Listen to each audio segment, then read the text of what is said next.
Hello guys, कैसे हो आप लोग। कल हम लोगों ने बात करी थी जो रेस्पिरेटरी सिस्टम जो होता है उस रेस्पिरेटरी सिस्टम को तीन पार्ट्स में डिवाइड करके पढ़ा था। सबसे स्टार्टिंग में हम लोगों ने बात करी थी वैस्कुलर रेस्पिरेटरी ऑर्गन्स की। तो वैस्कुलर रेस्पिरेटरी जो ऑर्गन्स था उसके बारे में हम लोगों ने बात कर ली थी। आज बात करते हैं main respiratory organs. Main respiratory organs. तो मेन रेस्पिरेटरी जो ऑर्गन्स हैं उसमें मेन रेस्पिरेटरी ऑर्गन में एक ही ऑर्गन है, लंग्स। देखो लंग्स की अगर हम लोग बात करते हैं तो सबसे पहले बात करते हैं ओरिजिन। तो ओरिजिन वही मैंने आप लोगों को पूरा रेस्पिरेटरी ऑर्गन जो होता है या रेस्पिरेटरी सिस्टम जो होता है वो उसका ओरिजिन जो होता है वो एंडोडर्म का होता है। तो एंडोडर्म इसकी ओरिजिन जो है इसका एंडोडर्म है। उसके बाद ओरिजिन के बाद आगे बात करते हैं नेचर की। तो नेचर में ये है फ्लेक्सिबल, स्मूथ, सॉफ्ट,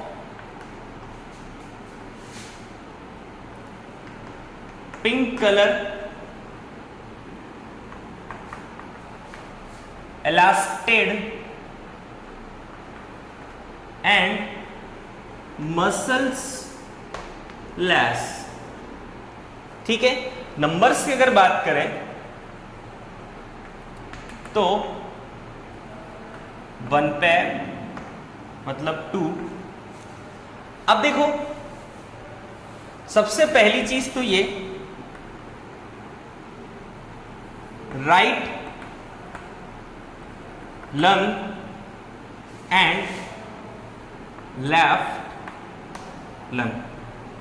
ठीक है, एक राइट साइड का एंड एक लेफ्ट साइड का। राइट साइड के लंग के बारे में बात करें तो राइट साइड का जो लंग होता है वो स्मॉल एंड विड, और लेफ्ट लंग जो होता है वो क्या होगा, बिग। ठीक है, एंड या फिर लॉन्ग बोल सकते हैं, सॉरी लॉन्ग एंड नैरो। अगर लॉन्ग है तो नैरो अपने आप होगा।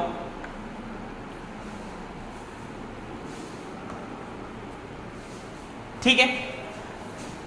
जो राइट लंग जो होता है उस राइट लंग में 3 लोब और लेफ्ट लंग में 2 लोब। अगर लोब के नेमिंग की बात करें तो सुपीरियर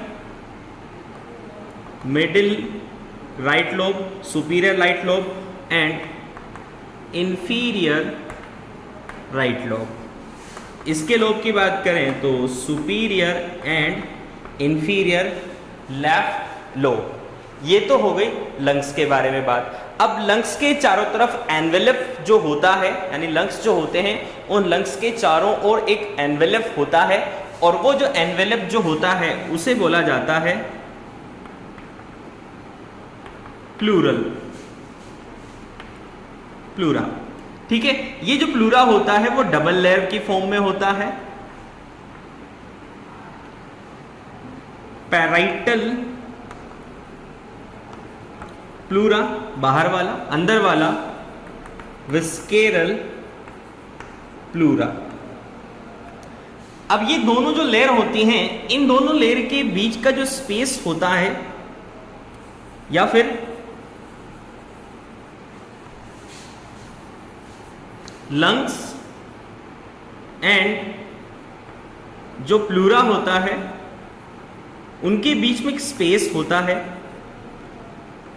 उसे बोलते हैं पैराइटल कैविटी। और ये जो पैराइटल जो कैविटी जो होती है इसके अंदर एक लिक्विड फिल होता है,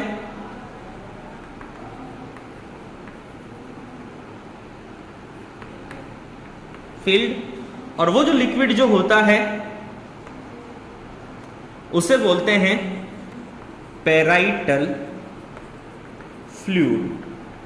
ये जो पैराइटल फ्लूइड जो होता है किसी ना किसी की वजह से कभी कभी पैराइटल फ्लूइड बढ़ जाता है, जिसे नॉर्मल लैंग्वेज में फेफड़ों में पानी भरना कहा जा सकता है, या फिर इसकी वजह से जो चेस्ट होते हैं उसमें पेन होना स्टार्ट हो जाता है और जिस वजह से सांस लेने में बहुत ज्यादा परेशानी आती है, यानी ब्रीथ करने में बहुत ज्यादा परेशानी आती है, तो एक डिजीज हो जाती है जिसे बोलते हैं प्लूरिसी। और ये प्लूरिसी डिजीज जो होती है उससे ही नॉर्मल लैंग्वेज में फेफड़ों में पानी भरना बोला जाता है। ठीक है, तो ये थी लंग्स के बारे में डिटेल। अब आगे बात करते हैं लंग्स जो होता है, लंग्स का जो यानी जो लंग्स जो होते हैं उस लंग्स में 60 to 75 करोड़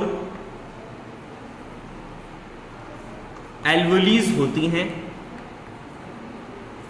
ये जो एल्वोलीज जो होती हैं ये पूरे लंग्स का फॉर्मेशन करती हैं, और ये जो एल्वोलीज जो होती हैं, इन एल्वोलीज में जो गैसेस होती हैं उन गैसेस का एक्सचेंज होता है, यानी गैसेस के एक्सचेंज का पैलेस क्या होता है, एल्वोलीज होता है।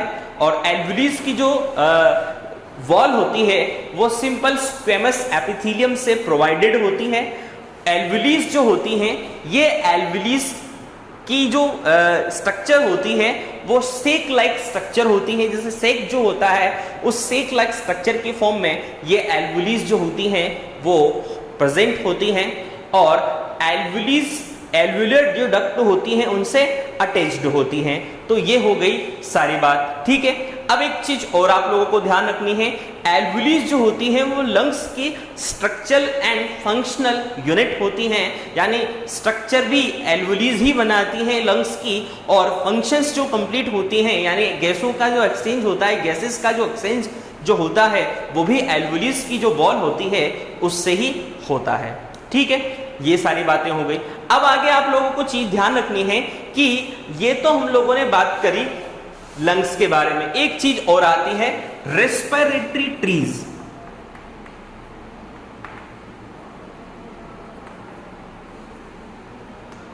तो रेस्पिरेटरी ट्री क्या होगा? तो देखो रेस्पिरेटरी ट्री की अगर हम लोग बात करें तो सबसे पहली चीज ट्रेकिया। ट्रेकिया आगे जाकर डिवाइड जो होता है वो होता है ब्रोंकी, और bronchi primary, secondary and tertiary. Bronchi जो होगा वो आगे जाकर डिवाइड होगा ब्रोंकियोल्स।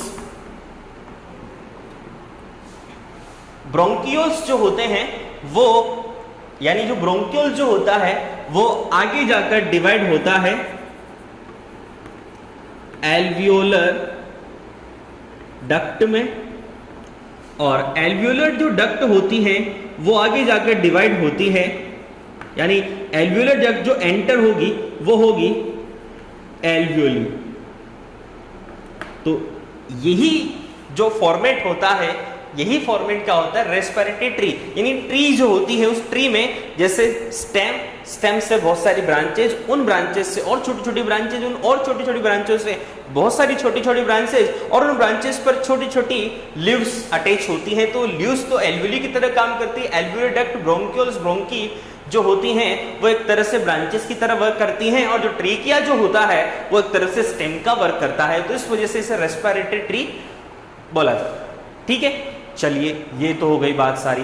अब आगे हम लोगों ने देखो वैस्कुलर रेस्पिरेटरी ऑर्गन्स पढ़ लिए, मेन रेस्पिरेटरी ऑर्गन्स पढ़ लिए। अब बात करते हैं हम लोग एसोसिएटेड रेस्पिरेटरी ऑर्गन्स की। तो देखो associated respiratory organs, associated respiratory organs की अगर हम लोग बात करते हैं तो ये एसोसिएटेड रेस्पिरेटरी ऑर्गन्स में सबसे पहला नाम हमारे पास आता है डायफ्राम। देखो डायफ्राम की अगर हम लोग बात करते हैं तो डायफ्राम जो होता है वो थोरैक्स और एब्डोमेन जो होता है उन दोनों के मिडिल पोर्शन जो होता है वहां पर प्रेजेंट होता है। और एक मसल्स होती है रेडियल मसल, ये रेडियल मसल से कॉम्पैक्ट होता है, यानी रेडियल मसल इसमें प्रेजेंट होती हैं। दूसरी बात, डायफ्राम ओनली मैमल्स में ही प्रेजेंट होता है और किसी में प्रेजेंट नहीं होता। जब ब्रीथ करते हैं तो जैसे इंस्पिरेशन जब होता है, यानी जब हम एयर को लंग्स में भरते हैं तो उस टाइम पीरियड में ये जो डायफ्राम होता है वो डोम शेप से फ्लैट हो जाता है, और जब हम जो ब्रीथ करते हैं और ब्रीथ में इनहेलेशन या एक्सलेशन करते हैं, तो एक्सहेलेशन यानी देखो दो चीजें होती है, इंस्पायरेशन और एक्सपायरेशन। इंस्पायरेशन की जो फॉर्म होगी जब फेफड़ों में वायु यानी एयर जो भरती है, तो फेफड़ों में जब एयर भरी जाती है तो उस टाइम पीरियड में जो डायफ्राम होता है वो डोम शेप से फ्लैट हो जाता है, और एक्सपायरेशन जो फेज होती है उस फॉर्म में क्या होता है कि जो डायफ्राम होता है वो फ्लैट से वापस डोम शेप हो जाता है जब एयर जो होती है वो लंग्स से बाहर निकल जाती है। ठीक है, ये हो गई डायफ्राम के बारे में बात। अब एक चीज और बात ध्यान रखनी है, डायफ्राम के अलावा एक चीज और होती है रिब्स। अब रिब्स जो होती हैं वो कैसे रेस्पिरेशन जो होता है उसमें हेल्प करती हैं, तो रेस्पिरेशन में रिब्स का क्या मेन रोल होता है उसके बारे में बात करते हैं। होता क्या है, हमारी जो रिब्स होती हैं ये थोरैक्स पोर्शन में होती हैं, और थोरैक्स पोर्शन में होने के साथ साथ रिब्स इस फॉर्म में होती हैं।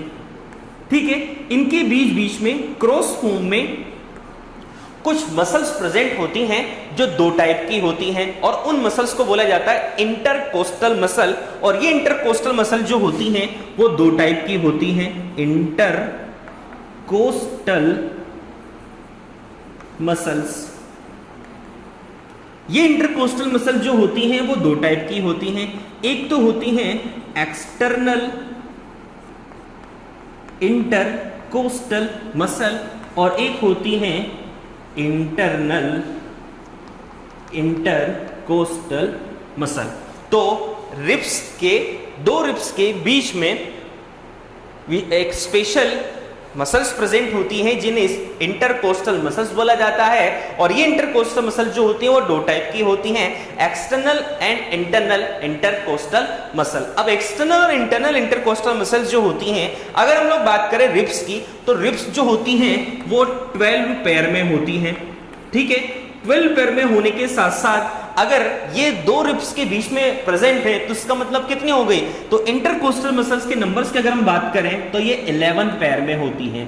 ठीक है, ये ध्यान रखना, रिब्स कितनी होती है 12 पेयर में, और इंटरकोस्टल मसल कितने पेयर में होती है 11 पेयर, क्योंकि दो रिब्स के बीच में प्रेजेंट होती है। ठीक है, इस वजह से कितनी होती है 11 पेयर। तो ये जो होती है इनमें कॉन्ट्रैक्शन जो होता है, इनमें कॉन्ट्रैक्शन की वजह से जो थोरेसिक कैविटी जो होती है यानी थोरेसिक जो चैम्बर होता है, थोरेक्स ये वाला पार्ट पोर्शन होता है, तो यहां पर एक रेस्पिरेटरी बॉक्स बन जाता है या थोरेसिक बॉक्स जो होता है वो कैसे बनता है, देखो पीछे तो है वर्टिब्रल कॉलन, ये है रिब्स।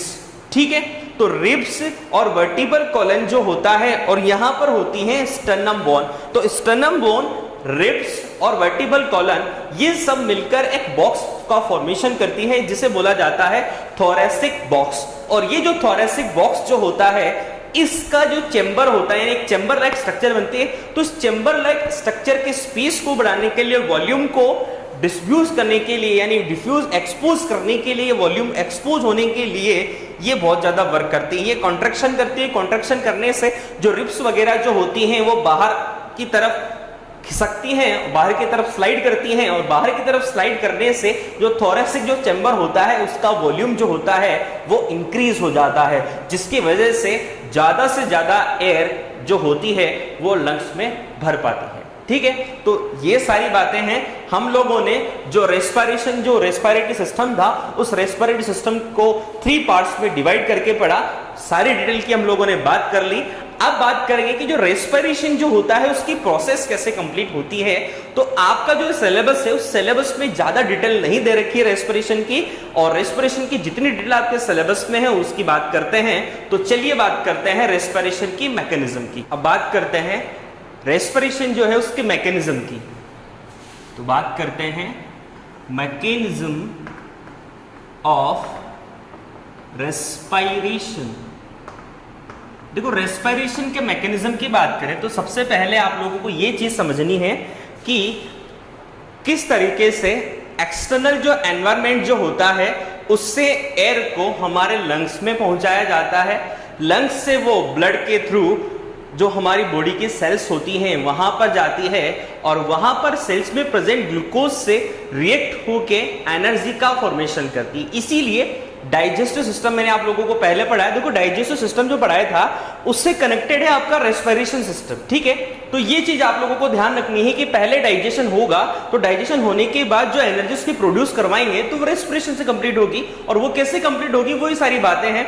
आपका सिलेबस जो है उसमें आपको ज्यादा डिटेल नहीं बताई गई है, मैं आपको थोड़ा सा इसको हल्का सा आप लोगों को थोड़ा सा एक्सप्लेन कर देता हूं कि कैसे क्या हो रहा है। तो देखो होता क्या है, सबसे पहली चीज तो ये है एक्सटर्नल एनवायरमेंट।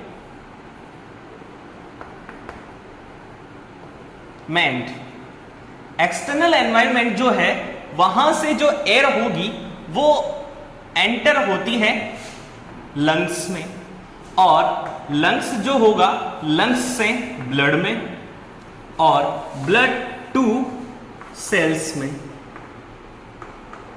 तो देखो एक्सटर्नल एनवायरमेंट टू लंग्स में अगर ये जो रेस्पिरेशन जो होता है उसे बोलते हैं एक्सटर्नल रेस्पिरेशन, और लंग्स टू सेल्स में जो होता है उसे बोलते हैं इंटरनल, देखो बॉडी के अंदर हो रहा है इसलिए इंटरनल रेस्पिरेशन। अब देखो आगे देखो, एक्सटर्नल एनवायरमेंट टू लंग्स में जो एयर का जो जैसे O2 का तो इंस्पिरेशन और CO2 का एक्सपायरेशन जो हो रहा है, तो इस प्रोसेस को बोलेंगे ब्रीथिंग, ठीक है।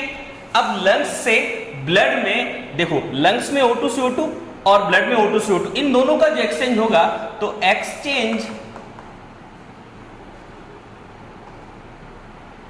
ऑफ गैसेस,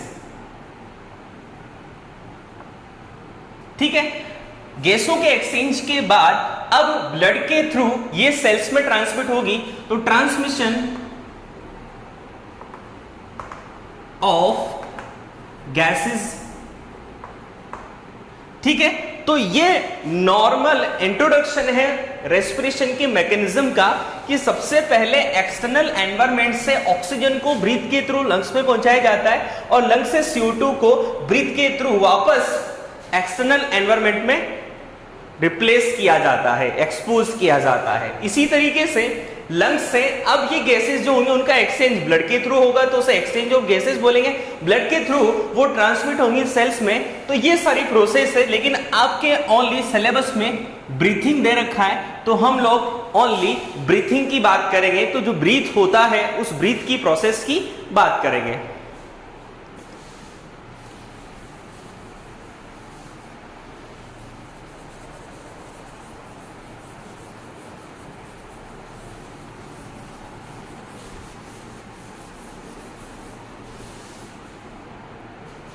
तो चलिए बात करते हैं, अब देखो ब्रीथिंग की बात करते हैं। ब्रीथिंग की जो प्रोसेस होती है वो जो होती है वो दो टाइप में कंप्लीट होती है, मतलब 2 स्टेप में, यानी 2 स्टेप में कंप्लीट होती है। तो पहला जो स्टेप है वो है excretion,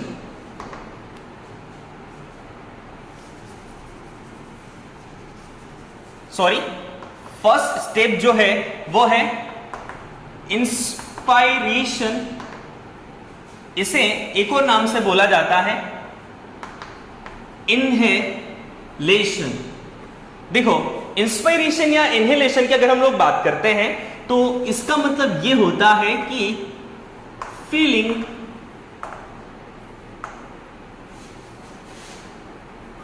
gases, feeling of gases from external environment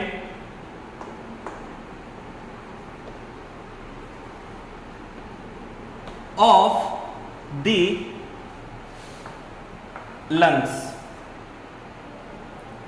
यानी इसका मतलब यह है कि एक्सटर्नल एनवायरनमेंट जो है उससे गैस जो है, गैसेस जो हैं, उन गैसेस को फिल अप करना है किसमें, लंग्स में, ठीक है। आगे बात करते हैं, सॉरी, इन द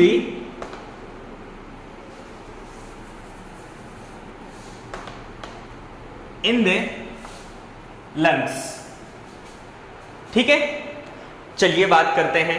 अब देखो सबसे पहले होता क्या है, इसकी अगर टाइमिंग की बात करें, जो इंस्पायरेशन में जो टाइम हमें लगता है वो टाइम हमें लगता है, देखो इंस्पायरेशन में टाइम लगता है 2 सेकेंड। ठीक है, हेल्पफुल मसल्स, तो हेल्पफुल जो मसल्स है वो है external intercostal muscle and radial muscle जो डायफ्राम में होती हैं। ठीक है, उसके बाद इंस्पायरेटरी गैसेस, और इंस्पायरेटरी जो गैसेस जो होती हैं N2, O2 और CO2। N2 78%, 21% और 0.04% CO2। तो इन सभी गैसों को इस फॉर्म में इंस्पायरेशन किया जाएगा, इसको अंदर एब्जॉर्ब किया जाएगा। ठीक है, चलो आगे बात करते हैं। अब देखो प्रोसेस जो है उसको आप फ्लो चार्ट से बहुत अच्छा समझ में आएगा, तो हम लोग फ्लो चार्ट से समझने के लिए ट्राई करते हैं। सबसे पहले देखिए एक्सटर्नल इंटरकोस्टल मसल, और यहां पर बात करते हैं रेडियल मसल।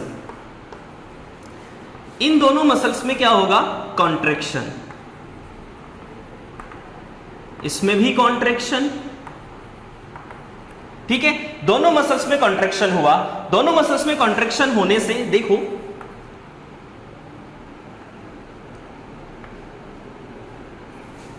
देखो इस मसल्स में कॉन्ट्रैक्शन होने से एक चीज होगी, जो डायफ्राम जो होता है, ये जो डायफ्राम होता है ये डोम शेप है।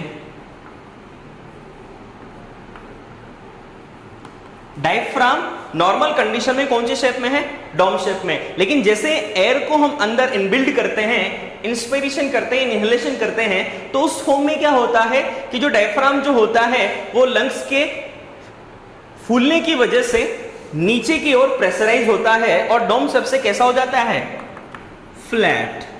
ठीक है, और फ्लैट होने के साथ साथ यहां पर इन दोनों के कॉन्ट्रैक्शन से होता क्या है, जो रिब्स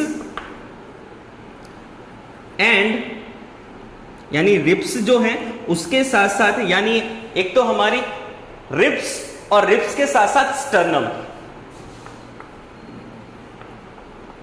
देखो स्टर्नम यहां पर होती है स्टर्नम बोन, तो स्टर्नम बोन और रिब्स जो हैं इन दोनों की कॉन्ट्रैक्शन की वजह से मूव करती हैं आउटसाइड एंड अपसाइड, यानी अपसाइड और आउट की साइड की तरफ, यानी बाहर की तरफ निकलती हैं। और बाहर की तरफ निकलने से जो थोरेक्सिक कैविटी जो होता है उसका वॉल्यूम जो होता है वो इंक्रीज हो जाता है। तो इन सब की वजह से क्या होगा कि volume increase of thoracic cavity. तो जो थोरेसिक जो कैविटी जो होती है उस थोरेसिक कैविटी का वॉल्यूम क्या हो जाएगा, इंक्रीज हो जाएगा। तो वॉल्यूम इंक्रीज होने के बाद क्या होगा, जो लंग्स होंगे उस लंग्स के जो प्रेशर जो होगा वो कम हो, यानी लंग्स पर जो प्रेशर जो होता है वो थोड़ा सा कम हो जाता है। ठीक है, तो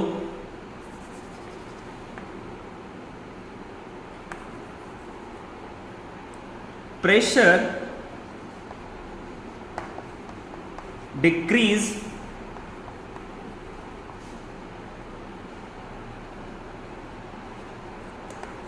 on the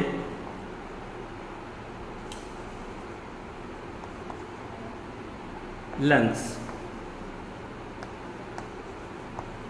तो लंग्स का जो प्रेशर होता है वो क्या हो जाता है, डिक्रीज हो जाता है, यानी लंग्स पर जो प्रेशर जो होता है वो क्या हो जाता है, कम हो जाता है। लंग्स पर प्रेशर कम होने से होगा क्या, वही चीज, filling of the gases from external environment in the lungs. ठीक है, filling of the gases from external environment in the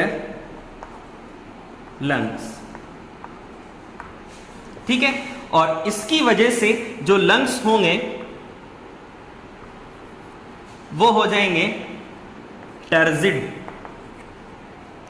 और लंग्स टर्जिड का मतलब हो गया लंग्स जो होंगे वो फूल जाएंगे, और लंग्स के फूलने की वजह से कौन सी मैकेनिज्म कंप्लीट होगी, इंस्पायरेशन।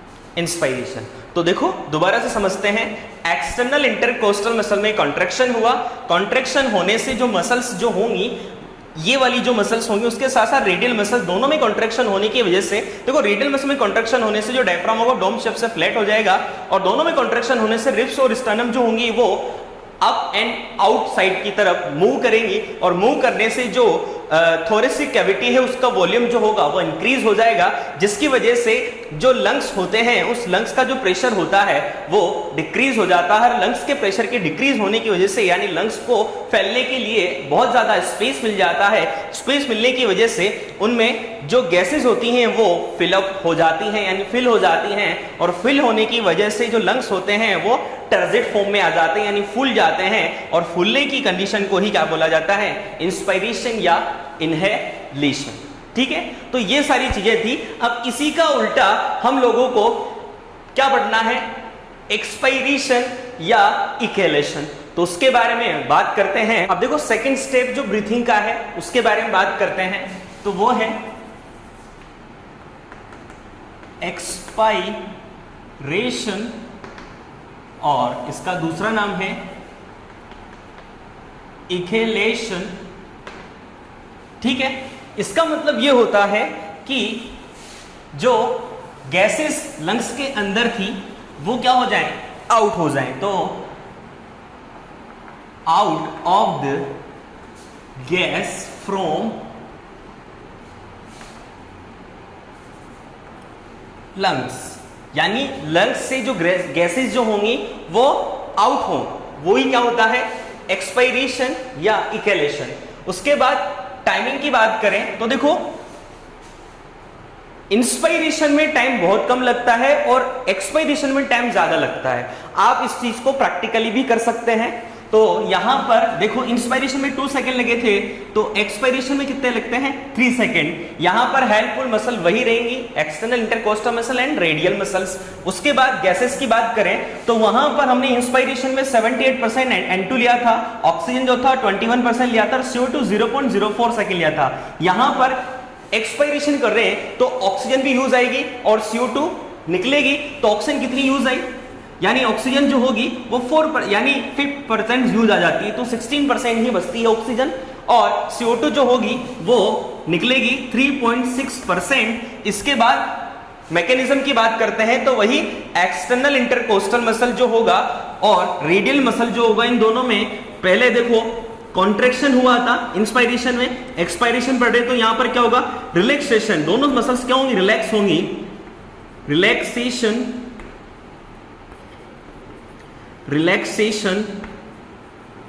और दोनों के रिलैक्सेशन से होगा क्या, ये चीज उल्टी हो जाएगी, यानी पहले फ्लैट था तो फ्लैट से वापस कौन सी शेप में आ जाएगा, डोम शेप में आ जाएगा, क्योंकि जो लंग्स थे वो सिकुड़ रहे हैं, पहले फूल रहे थे, इस वजह से डोम शेप से फ्लैट हो रहा था। अब यहां पर फ्लैट से क्या हो जाएगा, डोम से वापस रिएक्शन जो होगी वो उल्टी हो जाएगी, ribs and sternum move out और अप साइड के कर रही थी। अब यहां पर क्या होगा, अपनी प्रिमिटिव स्टेज में आ जाएगी, यानी रिब्स एंड स्टर्नम जो होगी वो प्रिमिटिव स्टेज में आ जाती है।